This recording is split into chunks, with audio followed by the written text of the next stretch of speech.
Hey guys, how's it going? Today we're going to be focusing on a little bit of garden maintenance, some deadheading, cutback, some tree pruning actually. I've got to get the pole pruners out and trim some dead branches out of the ash tree up front. I'm going to try my best to follow the shade. It's only supposed to be, I say only, but 101 today. We've got 108 I saw on the forecast. Yesterday it said 107 3 days in a row. Now it says 108 3 days in a row.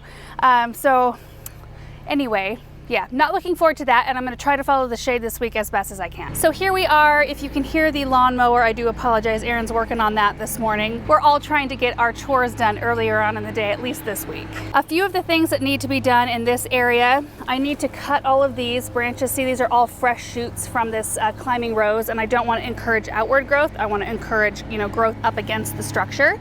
So we're going to take all of those off. I need to deadhead the daylilies that are right here, and I'm also going to probably try my best to clean up the base. It just makes things look tidy. Totally unnecessary, but I like to have things kind of cleaned up. We've got some landscape roses. Those are the oh so easy peachy cream roses that need to be deadheaded. Now this is not a type you have to deadhead in order for them to keep blooming, but they kind of look messy to me. In fact, last night I came out, I had my pruner, so I just kind of clipped a few of the spent blooms off, and look how much better it looks right here than it does like right here. This tends to make them look a little bit dry, especially when the sun is out. So that's pretty much it for this area. Hopping over here, there's not a whole lot. I've got a couple of veronicas I need to cut back. And then I've got more rose deadheading I can do here. You can see that this one has it's got buds on it for the next flush of blooms, but we've got some spent ones as well. There he is, working away. And then in this area, I think I'm gonna take out some of these lower lying branches. Let me go over here to the red bud. So I'm 5'4". This is where the branches are at. Like, they're weighed down pretty far. So I'm gonna try to eliminate some of the weight underneath so it can kind of lift so we can walk underneath it again. Same here with our golden rain tree, which, oh my goodness, we've got the glorious pods or lanterns. They look like lanterns here. So maybe we can utilize some of those and maybe a cut arrangement. I went through the hosta bed last night and groomed them up. I was actually not certain this bed was getting water. A few of the hostas were completely fried, and it could just be the heat. And they were the ones that were a little bit more toward the front where they get some of the late day sun. So that could be why, but typically this time of year we start seeing burn on the edges of our hostas. It's just kind of the name of the game. So we just try to do our best to keep them groomed up. But that's pretty much it, yes, for this whole area. So let's get after this and we'll move to the next spot.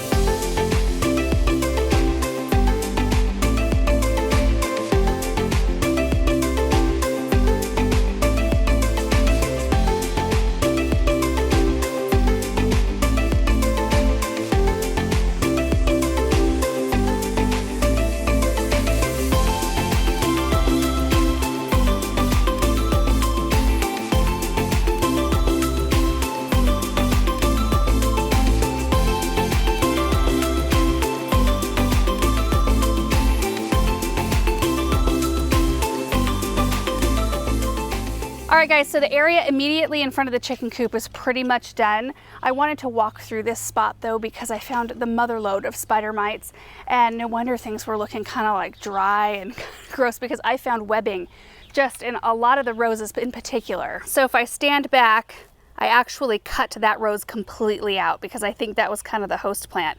Absolutely covered. I started to deadhead it and I just thought, nope, I got to get rid of as much of this plant material as possible. And it's weird because as I got further and further, like this rose had a tiny bit of spider mite activity kind of in the center. This one has like nothing, no spider mite activity. I checked all of these plants like the butterfly bush. There's some annuals, no spider mite activity, none on this rose. I mean, that I could find. It's likely that they're there somewhere. And then there was a little bit of activity on the daylilies, which is odd. And because it's morning time and there's pollinators about, I'm not about ready to spray anything at this point. Usually when we spray, we do that at dusk. After the pollinators have gone to bed, this is what we're gonna use. Of course, I'm gonna mix up a concentrate because this would not go very far. The thing about spider mites is if you miss any of them, and you've got to get the top of the leaves, underside of the leaves, everything on the ground, so pretty much a drench job. If you miss any, they will reinfest the area pretty quickly. So we've done a more in-depth video on spider mites showing a whole bunch of different options of spray, and it's a good idea to do the spray once a week for 3 weeks, alternating the active ingredient. So like tonight we'll do the spinosad. This is the Captain Jack's dead bug. Next week we'll use something different. The week after that we'll use something different, because spider mites adapt to the spray and they become like a super mite if you use the same thing over and over again. I did bring the hose out. I sprayed everything down because mites do not like moisture. They like it dry, hot, and dusty. And I did notice like everything looked pretty dry, more so when the sun is hitting it.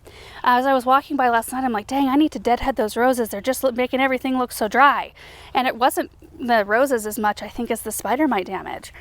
So if you can get out and spray your plants down even a couple of times a day, that will help as well, because it'll knock some of them off. It creates an environment they do not like. Look at that. I just took that rose down to the nub there, and it should reflush and be just fine. But I just couldn't risk all the rest of these plants having this one, which would have been a nightmare to try to treat. I'm going to spend a little bit more time trying to rake up more of this refuse, because insects do live and thrive in like fallen petals and leaves and things like that. So I'll clean that up, but when we spray, we do spray the whole ground as well. Okay, we're going to keep going here.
Here we are, ash tree on the left, blue spruce on the right, which is doing great, you guys.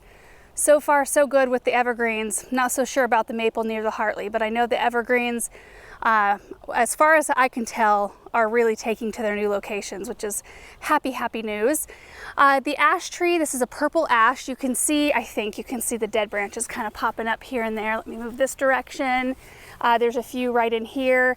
It's a chore we have to do once or twice a season. I don't know how old this tree is, but I know at one point in its life it had borers, because I can see the damage. I can see the bore holes. There, right there, right there, right here, and just all over the place if you really get to looking at it. In our area, we can't have ash trees unless you are prepared to treat them with a systemic insecticide yearly. If you don't do that, they will get borers at some point, so this one had it at some point, and we're doing our best to take as good a care of this tree as we can, because one, it provides amazing shade up here. It's a beautiful shape. It's got gorgeous fall color. I mean, it's like a purple, of course, purple and orange and yellow, and it's almost got kind of a neon quality to it. It's just absolutely fantastic. And it loses its leaves very quickly, so I don't feel like we're constantly under this tree trying to clean up leaves. It just happens all at once, or within a very short time frame. We do have another ash tree in front of our chicken coop, kind of planted in the driveway. It's a different variety. It turns bright yellow in the fall. Another gorgeous tree, but it also had borers at one point worse than this tree did. I don't want to lose that one either. There was an ash tree, a purple ash, in front of the gazebo, and I don't know if you guys remember when we very first moved in, it had big chunks dying out, worse than this one. It had big chunks dying out of it, and every year we would have to take more and more out until it actually turned into this little tree, because we had to remove so much of its canopy, and we eventually just had it removed because it was a problem tree. But this one we will tend to as best as we can. I'm going to come under here and try to get some of the little scraggly dead branches, but there's new growth, which is nice to see. And the rest of it looks very healthy. Like the leaves aren't showing any signs of stress. I was worried about it because there was lawn around this as of, well, last spring, before last year. And you know, we had all the lawn ripped out because it was a hard spot to have grass germinate. The grass came all the way over here and it was always kind of patchy, but it got consistent water on the surface. So I was a little worried that it might stress the tree to change the pattern of its water because, you know, the grass over here gets consistent water, but this now is dry. So it's something that we've kind of kept our eye out, and then we put a slow hose out and kind of move it around to give it a nice deep soak. Trees this old don't really need that kind of attention typically, but I just thought since it was such a major change to the way it has always lived, that we'd give it a little extra love. So I've got our pole pruner here. It's got a saw on the end, and then it's got this blade right here that once I unravel the string, it goes all the way down. We might be able to just lop some of the smaller branches off, and then we'll use the saw for the bigger ones. And it's starting to get hot out here, so I'm gonna get this done.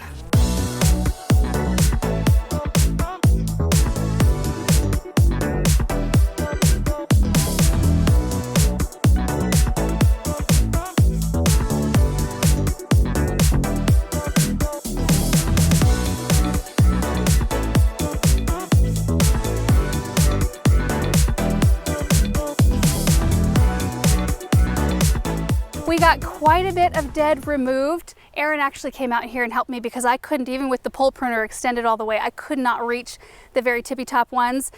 Maybe if I would have got a ladder out, I could have, but I decided it's too hot for that. So we'll tackle those remaining ones later, but it looks a lot better. Taking a look from this side again, so you can't see any dead right there, or really right here. There was one branch right there that we had kind of a hard time with because on the top of it, it's got a bunch of branches growing upward that have leaves, but it's the ones right down below it. Like they exist on the same branch.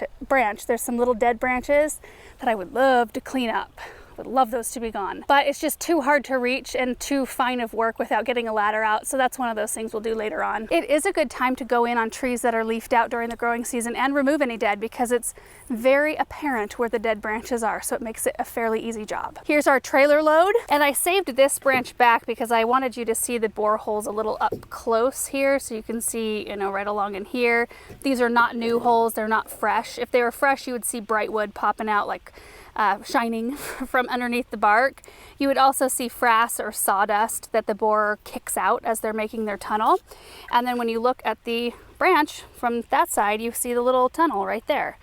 And that's what weakens the branch, makes them start dying out, usually in sections, because they typically, you know, they don't move to every single branch in the tree. You'll just see specific branches start to die out. Sometimes you'll see more holes than that too. Do you remember that old lilac we had up in this corner when this used to be driveway right here? We would cut branches and there'd be like 7 holes, 7 tunnels or more in the larger branches. And sometimes some of those big branches that have multiple holes, I'd be out there just like not intending to prune on anything, but I would just grab like a little dead branch I was just gonna pop off and the whole branch would come down unexpectedly. And that's when it gets scary. And that's one of the reasons why you haven't seen us plant more ash trees. I mean, I love them. I think they're beautiful. And there's probably varieties at this point that are more resistant to borers. I don't know that for certain. I haven't researched that, but they are coming up with new varieties all the time that can withstand more and more things. But I'm guessing when these trees, like the big old ones, were planted, it probably wasn't even a concern. It wasn't something that they had to think about. I mean, maybe that particular type of borer wasn't here and wasn't attacking these kind of trees yet. But on this property, when we moved in, we kind of assessed the situation, all the trees that were here, and that's really a huge reason why a lot of them went away. You know, the elm trees we had removed, eventually there were 3 great big ones, and you hate to do that because like with this one, it provides so much beautiful shade. And you know, like I said, we intend on keeping this one as long as we can. But like the 3 elms we ended up taking out, the ash in front of the gazebo we took out. There's some willows we took out that had some damage.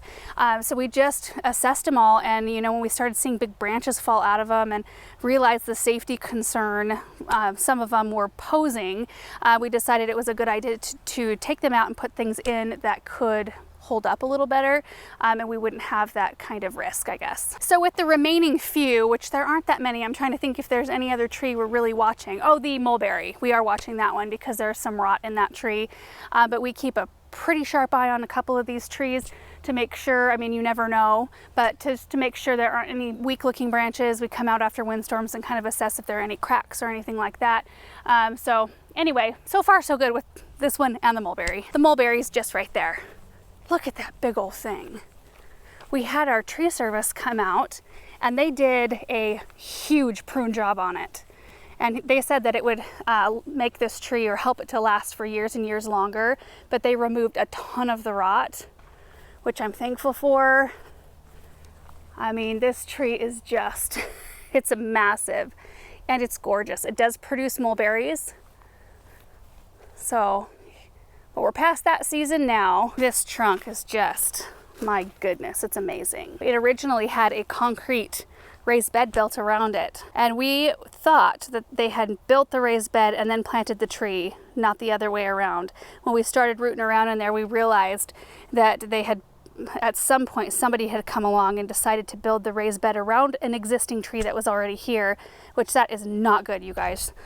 Don't do that in your gardens, because what happens is if you have a lot of moisture, like thank goodness we're such a dry area, but if you live in an area that's got a lot of rain, a lot of moisture that's constantly sitting around the base of that tree, it will rot it out eventually, make it really sick, and probably die eventually. I think we got that thing removed in time though. I was really happy once that was done. Oh, and I see the one we couldn't reach too. There was one that we couldn't even figure out. We can see it out here, but once you get underneath here, it is really hard to determine where that originates. Like, I don't even see it up there. Yeah. But you guys, that is going to do it for today's projects. We're kind of just taking little projects at a time when it's so hot this week. I just looked at the forecast and did I say it was supposed to be 107 or 108? I think one of the days shows 109 now. I'm hoping that that goes down a little bit by the time we actually arrive at that day. I think that was supposed to be Saturday. We'll see how that goes. But anyway, we'll survive. I hope your gardens are surviving too. I know we are not the only area enduring intense heat. I know some of you have even higher heat and the high humidity on top of that, which we don't have. Like right now, let me just tell you. Right now we're only midday, so it's only 93 at this point. Humidity is only 20% right now. So it's completely bearable, like right here in the shade. Once I cool off from the pole saw, it would be completely comfortable to be out here with a beverage, playing with the kids underneath the tree, and we'd all be very comfortable.